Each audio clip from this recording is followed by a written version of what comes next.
All right, we got the Dynasty Panic Meter for you today. We've been looking at quarterbacks who disappointed us last year and deciding, are we ready to smash that panic button or not? We got the quarterback from the Jets today, Zach Wilson.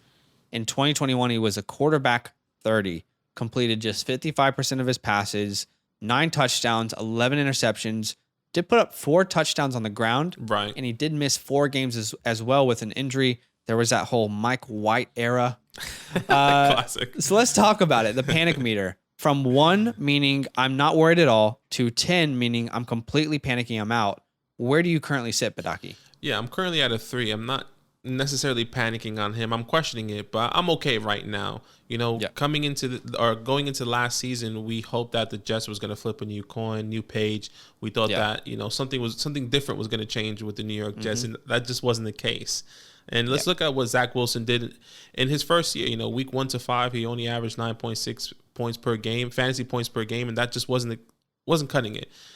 After his injury, he came back from week 12 to 18. He was averaging 14.7 points per game in the second half of the season. And you saw the confidence in him. You saw he was staying in the pocket a little bit more. He was taking a little less chances. You know, he was understanding the defense. He just was getting a feel for the game. You know, he was just getting better. And let's just say he would average that 14.7 fantasy points per game. He would finish as QB 16. It wouldn't have been amazing, but it's better than a lot of other guys, a lot of these other rookies. For sure. You know, so if he just does the bare minimum, he can be a top 15 to 20 quarterback, which isn't terrible in my opinion. So, but let's look at, once again, his growth. He's still growing. He's still understanding the NFL and what's happening around him as well. Everyone around him is growing. This offensive line is still really young. You know, it's only ranked 11th in PFF, which is pretty good for a young offensive line. Plus the team. You know, Elijah Moore, Michael Carter, Robert Saleh, his head coach. These guys and company are still learning each other. You know, they're still growing with each other. So I'm not going to just trust the process. Yeah, trust the process. And I like Zach Wilson and everything that's happening around him. So why not wait and sit and see, hey, you know what? Let's give him a second year to give him a second chance, essentially, and be like, you know what? I'm going to give him one more chance for fantasy. But Zach, are you panicking on Zach Wilson? Yeah, so from a 1 to 10, I'm currently at a 4. That's not bad. So I'm not technically panicking yet because I feel like 5 and beyond is a panic. So I'm not panicking yet. And honestly, we are so impatient as a generation right now who looks at young quarterbacks. Go look at some of the greatest quarterbacks of all time. It does take time for them to transition to the best form of the game that they play in the world. Okay. I think that's normal. You go from playing guys who are at a certain level in college and then the elite of the elite. It's going to take some time. You had mentioned weeks 1 to 5. Let's look at that statistically. It was really bad from weeks 1 to 5 for Zach Wilson this year. 4 total touchdowns, 9 interceptions. Okay. Yeah, it was bad. But weeks 12 to 18, there was a massive improvement. Like you said, less turnovers, 9 total touchdowns, only 2 interceptions. And he was a quarterback 12 from weeks 12 to 18. So you could see him starting to figure a couple things out. If you own Zach Wilson, or you're thinking about trading for him, I want you to go watch one game in particular. Watch it in full. It was week 13 versus Philadelphia. That, I feel like, was his most complete game as a professional quarterback. And that's versus a defense that was very good, a defense that helped the Eagles get into the playoffs. Like Badake said, I do like what they're building around Zach Wilson. According to PFF, the Jets already, it's young, but they already have the 11th best offensive line, according to PFF.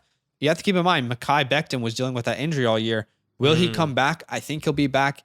And they'll probably draft. They got how many picks in the first round? They got a couple picks in the first round. They're going to be able to draft talent around him. So we love Elijah Moore. We love Michael Carter. The offensive line is good. Maybe Drake London comes in. Keep giving, throw the sink at Zach Wilson. Give him everything you possibly can as a franchise. And I still think that he can hit. And look, I just believe in the talent. I do believe in the talent. I loved him in the pre-draft process. It's going to take time. I agree. Stop being so impatient, guys. Not everyone's going to start off and be an MVP their first year. Let's talk about predictions for the 2022 season.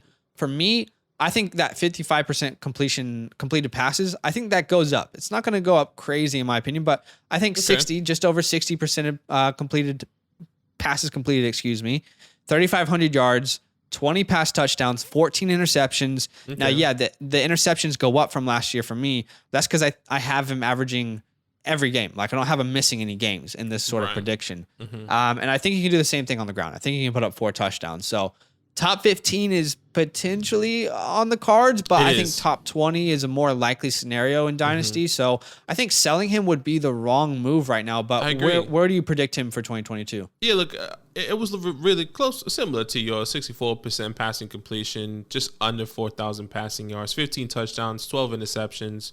Yeah. And I think he does rush a little bit more, just under 300-ish around. And I think he gets more rushing touchdowns. So he's going to utilize his legs a little bit more, in my opinion. But yeah, my current value, if I were to sell Zach Wilson or to be receiving something, I don't think I'm selling him less than a first. Okay. Yeah, for sure. I don't think there's anyone that I would want in this draft, unless like I have quarterback depth, or like maybe I have some draft picks in the 2023 draft class and saying, you know what, I can, dip off of Zach Wilson, get a top 5 right now. But yeah, I'm thinking nothing less than 1.5, 1.6, I feel is the right price. You look at the quarterbacks in this year's class, and if you're in a super flex rookie draft, then probably some of those quarterbacks are going in the top 5, but I don't think we would prefer any of those quarterbacks over Zach Wilson. It might change. Malik. It might change. That's what I'm saying. It might change based on their location. We don't know their location right now. For sure. If Malik goes to Denver, if Malik goes to the Steelers, maybe we would want him. Or can he pick it to Denver, or can he pick it to the Steelers? Yeah. Who knows? We kind of have to wait and see if we would like that. But right now, without any of the knowledge, nothing less than 1.5. If you're in a position where you're in a super flex league and you have 2 vet quarterbacks, let's say you have like the 108 onwards in this year's draft. Right. Sell it. I think move it for Zach Wilson, because there is risk, right? I'm on a 4 on the panic meter, but we still believe in the talent. Yeah. I think there's a more talented player that you'll get from the 108 in this year's class onwards. So if I'm looking to grab Zach Wilson, 108 onwards, I'm happy to pay.